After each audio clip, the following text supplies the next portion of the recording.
कृष्णो रक्षतु नो जगत्त्रयगुरुः कृष्णं नमस्याम्यहं कृष्णेनामर शत्रुवो विनिहताः कृष्णाय तस्मै नमः। कृष्णदेव समुस्थितं जगदीदं दासोऽस्म्यहं कृष्णे तिष्ठति सर्वमेतदखिलं हे कृष्ण रक्षस्य माम्। ಮೂರು ಲೋಕಕ್ಕೂ ಗುರುವಾದ ಕೃಷ್ಣನು ನಮ್ಮನ್ನು ರಕ್ಷಿಸಲಿ ಅಂತ ರಾಜ ಹೇಳಿದ್ದಾರೆ. ಮೂರು ಲೋಕಕ್ಕೂ ಜಗದೊಡೆಯ ಕೃಷ್ಣನೇ ನನ್ನನ್ನು ರಕ್ಷಿಸಲಿ. ನಾನು ಕೃಷ್ಣನ ನಮಸ್ಕರಿಸುವೆನೋ. ನಾನು ಕೃಷ್ಣನ ಬಿಟ್ಟರೆ ಬೇರೆ ಯಾರಿಗೂ ನಮಸ್ಕಾರ ಮಾಡಲ್ಲ. ಕೃಷ್ಣನಿಂದ ದೇವತೆಗಳ ಶತ್ರುಗಳು ಕೊಲ್ಲಲ್ಪಟ್ಟರು. ಕೃಷ್ಣನಿಂದ ದೇವತೆಗಳ ಶತ್ರುಗಳು ಕೊಲ್ಲಲ್ಪಟ್ಟರು ಅಂದರೆ ರಾಕ್ಷಸರು. ಆ ಕೃಷ್ಣನಿಗೆ ನಮಸ್ಕಾರವು. ಈ ಜಗತ್ತು ಕೃಷ್ಣನ ದೆಸೆಯಿಂದಲೇ ಹುಟ್ಟಿರುವುದು, ಕೃಷ್ಣನಿಂದನೇ ಈ ಲೋಕ ಹುಟ್ಟಿರೋದು. ನಾನು ಕೃಷ್ಣನ ದಾಸನಾಗಿರುವೆನೋ. ನಾನು ಕೃಷ್ಣನಿಗೆ ದಾಸನಾಗಿದ್ದೆ ಅಂದರೆ ಸೇವಕನಾಗಿದ್ದೇನೆ. ಇದೆಲ್ಲವೂ ಕೃಷ್ಣನಲ್ಲಿಯೇ ನಿಂತಿರುವುದು. ಇದು ಕೃಷ್ಣನಲ್ಲೇ ನಿಂತಿದೆ. ಎಲೈ ಕೃಷ್ಣನೇ, ನನ್ನ ಕಾಪಾಡು, ನನ್ನನ್ನು ರಕ್ಷಿಸು. ಮುಂದಿನ ಶ್ಲೋಕ. ಸತ್ವಂ ಪ್ರಸೀದ ಭಗವನ್ ಕುರುಮಯ್ಯನಾಥೆ ವಿಷ್ಣು ಕೃಪಾಂ ಪರಮ ಕಾರುಣಿಕ ಕಿಲ ತತ್ವಂ ಸಂಸಾರ ಸಾಗರ ನಿಮಗ್ನಮನಂತ ದೀನಂ.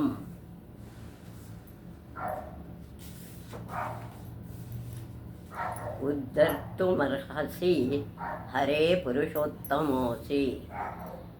ಎಲೈ ಭಗವಂತನೇ, ನೀನು ನನ್ನಲ್ಲಿ ಪ್ರಸನ್ನನಾಗು, ನೀನು ನನಗೆ ಪ್ರತ್ಯಕ್ಷನಾಗು. ಎಲೈ ವಿಷ್ಣುವೇ, ಅನಾಥನಾದ ನನ್ನಲ್ಲಿ ದಯಮಾಡು, ನನಗೆ ದಯಮಾಡಿ ನನ್ನನ್ನು ರಕ್ಷಿಸು. ನೀನು ಪರಮ ಕಾರುಣಿಕನಲ್ಲವೇ, ನೀನು ತುಂಬ ಕರುಣಾವಂತನಲ್ವಾ. ಸಂಸಾರ ಸಾಗರದ ನಿಮಗ್ನನಾಗಿರುವ ಸಂಸಾರದಲ್ಲಿ ಮುಳುಗಿರ್ತಕ್ಕಂಥ ನಮ್ಮನ್ನು, ದೀನನಾದ ನನ್ನ ಎಲೈ ಅನಂತನೇ ಉದ್ಧಾರ ಮಾಡಬೇಕು. ಉದ್ಧಾರ ಮಾಡಿ ನನ್ನನ್ನು ರಕ್ಷಿಸಬೇಕು.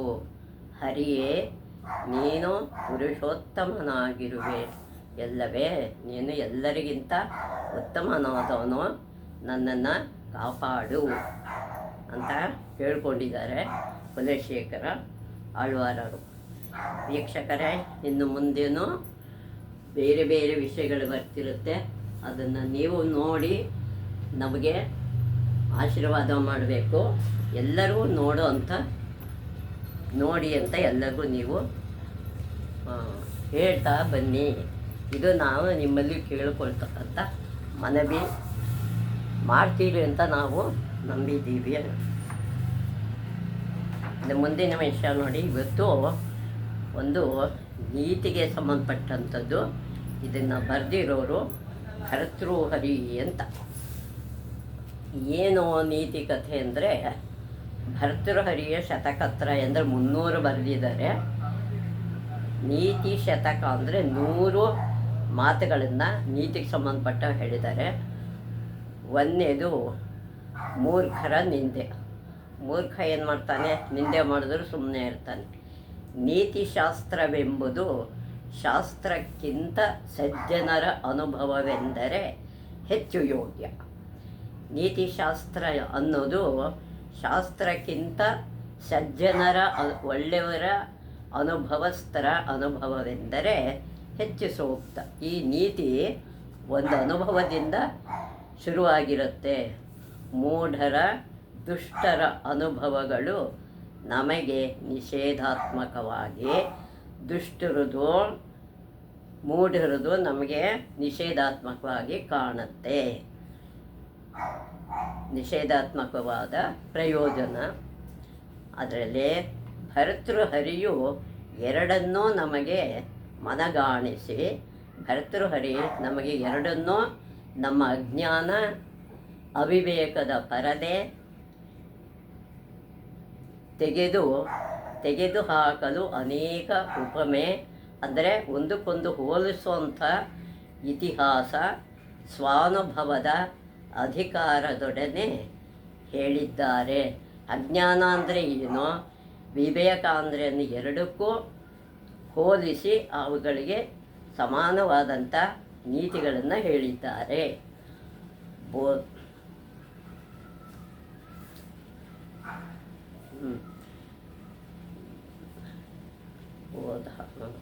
ಬೋದ್ಧಾರೋ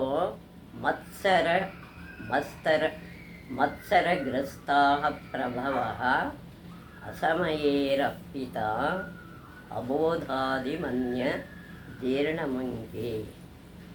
ಅನೇಕ ವಿಷಯಗಳ ಅರಿತರು ಪರರ ಉತ್ಕೃಷ್ಟವ ಬಯಸದ, ಅನೇಕ ವಿಷಯಗಳೇ ತಿಳ್ಕೊಂಡಿರ್ತಾರೆ, ಆದರೆ ಉತ್ಕೃಷ್ಟ ಒಳ್ಳೆಯದನ್ನು ಬಯಸದ, ಅಸೂಯೆಯಿಂದ ಹೊರಗಿಡದೆ, ತಾವು ತಿಳ್ಕೊಂಡಿದ್ದನ್ನು ಹೊಟ್ಟೆ ಕಿಚ್ಚಿ ಇನ್ನೊಬ್ಬರು ಯಾರು ಮುಂದೆ ಬಂದ್ಬಿಡ್ತಾರೋ ಅನ್ನೋದನ್ನು ಹೊರಗೆ ಹೇಳದೇನೆ ರಾಜರು ಅಹಂಕಾರ ಮದದಿಂದ, ಅಹಂಕಾರ ಮತ್ತು ಅವರಿಗೆ ನನಗೆ ಇರೋದು ಅನ್ನೋ ದುರಹಂಕಾರ ಇರುತ್ತಲ್ವ, ಅದರಿಂದ ಸುಭಾಷಿತಗಳ ಲೆಕ್ಕಿಸದೆ, ಒಳ್ಳೆ ಮಾತನ್ನು ಕೂಡ ಲೆಕ್ಕಿಸದೆ, ಅರಿಯದ ಸಾಮಾನ್ಯರಿಗೆ, ಏನು ಗೊತ್ತಿಲ್ಲ ಸಾಮಾನ್ಯ ಜನಕ್ಕೆ ಈ ಒಳ್ಳೆಯ ಸಲಹೆ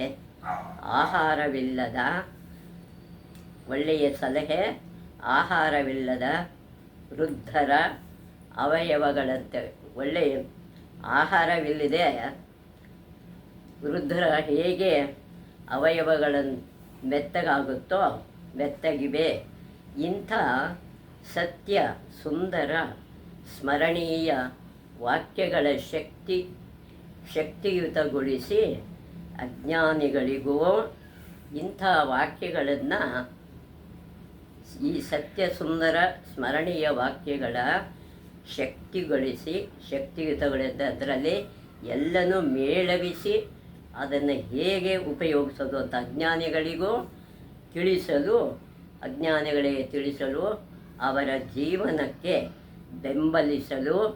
ಅವರ ಜೀವನಕ್ಕೆ ಬೆಂಬಲ ಸಹಾಯ ಮಾಡೋದು ಸಿದ್ಧನೆಂಬ ಸೂಚನೆ.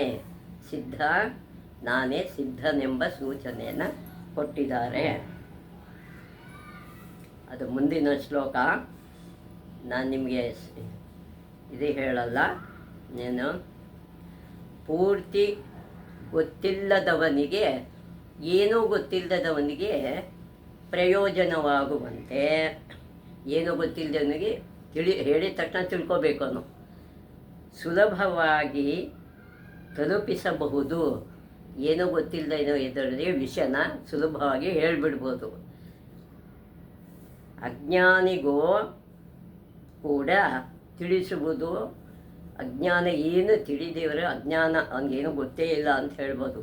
ತಿಳಿಸುವುದು ಅಲ್ಪ, ಅವನಿಗೂ ಸ್ವಲ್ಪ ತಿಳಿಸ್ಬೋದು. ಇದ್ದು ಇನ್ನೂ ಸುಲಭ, ಅವನಿಗೆ ತಿಳಿಸೋದು ಇನ್ನೂ ಸುಲಭ. ವೇಳೆ ಶ್ರಮದಿಂದ ಸಾಧ್ಯ, ಸುಲಭ. ವೇಳೆ ಅಂದರೆ ಹೊತ್ತು, ಸಮಯ ಅನ್ನೋದು ಶ್ರಮದಿಂದ ಸಾಧ್ಯ. ಆದರೆ ಸ್ವಲ್ಪ ಶಾಸ್ತ್ರ ಮೂಸಿದ್ದರೂ ತಾನೇ ಪಂಡಿತ ಎಂಬ, ಸ್ವಲ್ಪ ಶಾಸ್ತ್ರ ಗೊತ್ತಿದ್ಬಿಟ್ರೆ ನಾನೇ ಪಂಡಿತ ಎಂಬ ಗರ್ವದಿಂದ ಉರಿಯುವ ಮೂರ್ಖನ ಹುಟ್ಟಿಸಿದ ದೇವರೇ ಬಂದರೂ ಅವನ ಧ್ಯಾನ ಅಧ್ಯಯನ ವಿದ್ಯಾರ್ಜನೆಯ ದಾರಿಗೆ ಬರಲು ಒಪ್ಪಿಸಲಾರ. ಯಾವುದೇ ಬ್ರಹ್ಮ ಬಂದರೂ ಅವನನ್ನು ಒಳ್ಳೆ ದಾರಿಗಂತೂ ತರಲಿಕ್ಕಾಗಲ್ಲ. ಅರ್ಧಜ್ಞಾನ ದೊಡ್ಡ ತಲೆನೋವು, ಅರ್ಧಂಬರ್ಧ ಜ್ಞಾನ ತಿದ್ದೋದು ಭಾರಿ ಕಷ್ಟ. ಅಂದಿನಿಂದಲೂ ಸತ್ಯ. ಇದು ಇಷ್ಟು ಮಾಡೋದು ಸತ್ಯವಾದದ್ದೇ ಅಂತ ಭರ್ತೃಹರಿ ಹೇಳಿದ್ದಾನೆ.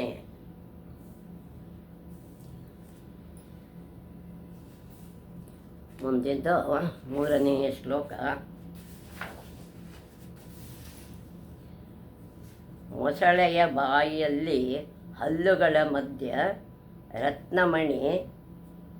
ರತ್ನಮಣಿ ಹೊರತೆಗೆಯಬಹುದು. ಮೊಸಳೆ ಬಾಯಲ್ಲಿರ್ತಕ್ಕಂಥ ಹಲ್ಲುಗಳ ಮಧ್ಯ ರತ್ನಮಣಿನ ತೆಗಿಬಹುದಂತೆ. ಉಕ್ಕಿ ಹಾರುವ ಅಲೆಗಳಿಂದ ನುಗ್ಗುವ ಸಮುದ್ರ ದಾಟಬಹುದು, ಸಮುದ್ರಗಳನ್ನೂ ದಾಟಬಹುದು. ಅತಿರೋಷದಿಂದ ಹೆಡೆಬಿಚ್ಚಿದ ಸರ್ಪವ ಹೂವಿನ ಮಾಲೆಯಂತೆ ತಲೆಗೆ ಮುಡಿಯಬಹುದು. ಆ ಸರ್ಪದ ಕೂಡ ತಲೆಗೆ ಹೂವಿನ ಹಾಗೆ ಮುಡ್ಕೋಬಹುದಂತೆ. ಆದರೆ ಯಾವ ವಸ್ತು ವಿಚಾರಿಸದ ದುರಾಗ್ರಹದೊಡಗೂಡಿಸುವ ಈ ದುರಾತ್ಮರು ಇರ್ತಾರಲ್ಲ, ಯಾವ ವಿಚಾರನೂ ತಲೆಗಚ್ಕೊಳ್ಳದೆ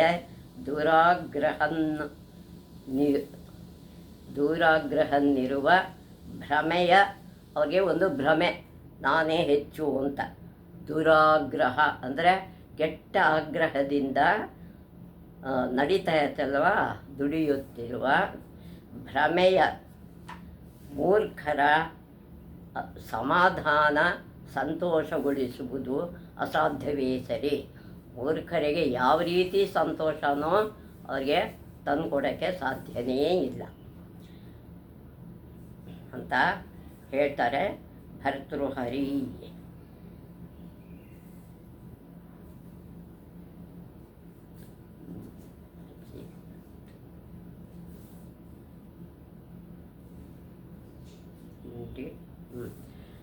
ಮುಂದೆ ಬ್ರಹ್ಮಪಟ್ಟರೆ.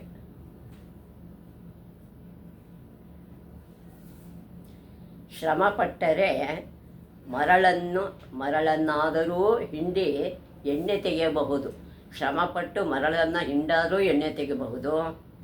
ಮೃಗಜಲದಿಂದ ನೀರು ಕುಡಿಯಬಹುದು. ಮೃಗಜಲದಿಂದ ಅಂದರೆ ಅದು ಒಂದು ರೀತಿಯ ಜಲ, ಅದು ಕಾಣಿಸುತ್ತೋ ಬಿಡುತ್ತೋ ಅದು ಬೇರೆ. ಜಗತ್ತು ಸುತ್ತಿ ಬಂದಾಗ ಕೋಡಿದ್ದ ಮೊಲ, ಜಗತ್ತು ಸುತ್ತಿ ಬಂದಾಗ ಕೋಡಿದಂದರೆ ಕೊಂಬಿರುತ್ತೆ ಆ ಮೊಲಕ್ಕೆ ಅಂತ ಸಿಕ್ಕಿ ಅದರಿಂದ ಕೋಡು ಕೀಳಬಹುದು, ಅದರಿಂದ ಕೊಂಬನ್ನು ಬೇಕಾದರೂ ಕೀಳಬಹುದು. ಆದರೆ ತಮ್ಮ ಹಠ ಸಾಧಿಸುವ ಮೂರ್ಖರ ಸಮಾಧಾನಿಸಲು ಅಸಾಧ್ಯ. ಮೂರ್ಖರನ್ನು ಸಮಾಧಾನ ಮಾಡೋದಂತೂ ಕಷ್ಟ. ಯಾರು ಹೇಳಿದ್ರು ಕೇಳಬಲ್ಲಲ್ಲ. ಸರ್ವಜ್ಞ ಮೂರ್ಖ ಮುಂದೆ ಬುದ್ಧಿ ನೂರ್ಕಾಲ ಮೂರ್ಖನಿಗೆ ನೂರ್ಕಾಲ ಬುದ್ಧಿ ಹೇಳಿದ್ರು ಏನಾಗುತ್ತೆ, ಗೋರ್ಕಲ್ಲ ಅಂತಿರುತ್ತೆ. ಆ ಮಳೆ ಗೋರ್ಕಲ್ಲ ಮೇಲೆ ಮಳೆ ಸುರಿದಂತೆ ನೆನೆಸಬಹುದು ಅಂತ, ಅದಕ್ಕೆ ಕೂಡ ಬೇಕಾದ ನೆನೆಸ್ಬೋದು. ಇವ್ರನ್ನ ನಾವು ಹೇಳಲಿಕ್ಕೆ ಮುಂದೆ ತರೋಕ್ಕೆ ಸಾಧ್ಯ ಇಲ್ಲ. ಅದಕ್ಕೆ ಮೂರ್ಖರನ್ನು ನಾವು ಯಾವ ರೀತಿ ಏನೇ ಮಾಡಿದ್ರೂ ಮುಂದೆ ತರೋಕ್ಕೆ ಸಾಧ್ಯ ಇಲ್ಲ. ಅವ್ರಿಗೆ ಹೇಳೋಕ್ಕೂ ಇದು ದೇವರೇ ಹೇಳಿಲ್ವಾ, ಹಿಂದೆ ಬ್ರಹ್ಮನಿಗೂ ಆಗದ ಕೆಲಸವನ್ನು ಕೈಗೊಂಡವನ ಬಗ್ಗೆ ಅಂತ ಹೇಳಿದ್ದಾರೆ. ಮದಗಜ ರೋಷದಿಂದ ನುಗ್ಗಿದಾಗ, ಅಂದರೆ ಮದ ಬಂದಿರೋ ಆನೆಯನ್ನು ನುಗ್ಗಿ ಬಂದಾಗ ಎಳೆಯ ತಾವರೆಯ ದಂಟಿನಿಂದ ಅದು ಕೊಡಿದ್ರೆ ಏನಾಗುತ್ತೆ, ಕಟ್ಟಿ ಹಾಕಲು ಯತ್ನಿಸುವಂತೆ, ಅದನ್ನು ಕಟ್ಟಾಕೋಕ್ಕೆ ಪ್ರಯತ್ನ ಪಟ್ಟಂತೆ ಕಠಿಣ ವಜ್ರವನ್ನು ಶಿರೀಷ ಅನ್ನೋ ಹೂವಿನಿಂದ ಅದನ್ನು ಅದನ್ನು ಸವೆದು ಹೊಳಪು ಕೊಡುವಂತೆ ಮಾಡಬಹುದಂತೆ. ಒಂದು ಹನಿ ಜೇನ ಉಪ್ಪಿನ ಸಮುದ್ರದಲ್ಲಿ ಸುರಿದು ಮಧುರ ನೀರಿನ ಕೊಳ ಕಟ್ಟಲು ಅದನ್ನು ಒಂದು ಹನಿ ಜೇನನ್ನು ಹಾಕಿ ಉಪ್ಪಿನ ಸಮುದ್ರದಲ್ಲಿ ಸುರಿದ್ರೆ ಮಧುರ ನೀರಿನ ಕೊಳ ಕಟ್ಟಲು ಹೊರಟಂತೆ, ಮಧುರಿನ ಕೊಳವನ್ನು ಕಟ್ಟು ಹೊರಟಂತೆ. ಅಮೃತ ಸಮಯವಾದ ಸುಭಾಷಿತಗಳ ಬಲಾತ್ಕಾರದಿಂದ ಮೂರ್ಖನ ಮೆದುಳಿಗೆ ತುಂಬಿ ಸಿದ್ಧಿಸುವ ಕಾರ್ಯ ನಿಷ್ಪ್ರಯೋಜಕ. ಅವನಿಗೇನು ಹೇಳಿದ್ರು ಅವನಂತೂ ಕೇಳಲ್ಲ. ಕಿಣ್ಣೆಯ ಮುಂದೆ ಅಂದರೆ ಈ ಕೋಣನ ಮುಂದೆ ಕಿಂಡ್ರಿ ಅಂತಾರಲ್ಲ, ಕಿಣ್ಣಯ್ಯನ ಮುಂದೆ ವೀಣೆ ಬಾರಿಸಿದಂತೆ. ಕೋಣನ ಮುಂದೆ ನೀನು ವೀಣೆ ನುಡಿಸ್ಕೊಂಡು ಕೂತ್ಕೊಂಡ್ರೆ ಅದೇನು ಕೇಳುತ್ತಾ? ಅದ್ರ ಪಾಡ್ಗದು ತನ್ನ ಭಾಷೆನ ಹೇಳ್ತಾನೇ ಇರುತ್ತೆ ಅನ್ನೋದು. ಇಷ್ಟು ಸಾಕ್ಬೇಡ ವೀಕ್ಷಕರೇ. ಇನ್ನು ಮುಂದೆ ಬೇರೆ ವಿಷಯ ಬರ್ತಾ ಇದೆ, ಇದನ್ನು ಎಲ್ಲರೂ ಗಮನಿಸಿ ನಮಗೆ ನೀವು ವೀಕ್ಷಣೆ ಮಾಡ್ತೀರಿ ಅಂತ ನಾವು ಹೇಳ್ತಾ ಈ ಇದನ್ನು ಮುಗಿಸ್ತಾ ಇದ್ದೀನಿ. ಯತ್ರ ಯೋಗೇಶ್ವರ ಕೃಷ್ಣೋ ಯತ್ರ ಪಾರ್ಥೋ ಧನುರ್ಧರ ತತ್ತರ ಶ್ರೀ ವಿಜಯೋ ಭೂತಿರ್ಧ್ರುವ ನೀತಿರ್ಮತಿರ್ಮಮ. ಅನನ್ಯಾ ಚಿಂತಯಂತೋ ಮಾಯೇ ಜನಾಃ ಪರ್ಯುಪಾಸತೆ ತೇಷಾಂ ನಿತ್ಯಾಭಿಯುಕ್ತಾನಾಂ ಯೋಗಕ್ಷೇಮಂ ವಹಾಮ್ಯಹಂ. ಶ್ರೇಯಕಾಂತಾಯ ಕಲ್ಯಾಣನಿಧಯೇ ನಿಧಯೇರ್ತಿದಾಂ ಶ್ರೀವೆಂಕಟನಿವಾಸಾಯ ಶ್ರೀನಿವಾಸಾಯ ಮಂಗಳಂ.